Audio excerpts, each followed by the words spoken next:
Gaya ng sinasabi ko sa inyo, kahit naman hindi kayo naniwala, it's okay. Wala magpumilit sa inyo, pero sa akin mag-iingat lang kayo lahat.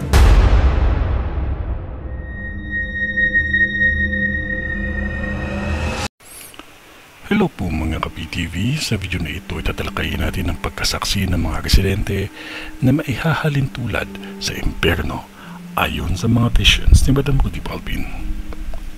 Pero kung ikaw ay hindi pa nakasubscribe sa aking channel, baka naman.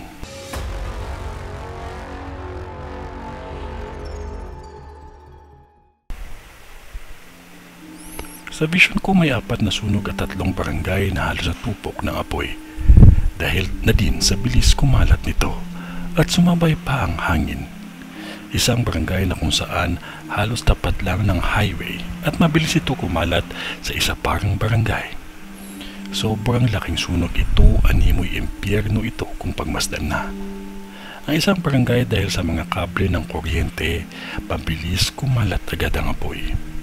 Kung maaari, alisin na po ang mga banderitas na kinabit na nakaraang piyesta dahil isa din ito sa dahilan ng mabilis na mahagip ng apoy. Mga sunog na ito ay mangyayari sa Biata. May isa pang sunog na mangyayari at malaki din ito sa Zamora na hindi kalayuan sa Iglesia ni Cristo na malapit sa Pure Gold. Halos natupok ang lugar na ito dahil katapat lang ito ay matindi ang putukan ng mga kuryente. At may nakikita ako mga grocery din na nasusunog. At kung hindi ito agad maagapan, marami ang madadamay dahil ang hangin papunta sa Pure Gold ang hampas nito. At sabay pabalik diretso sa lugar na kung saan nagbula ang apoy.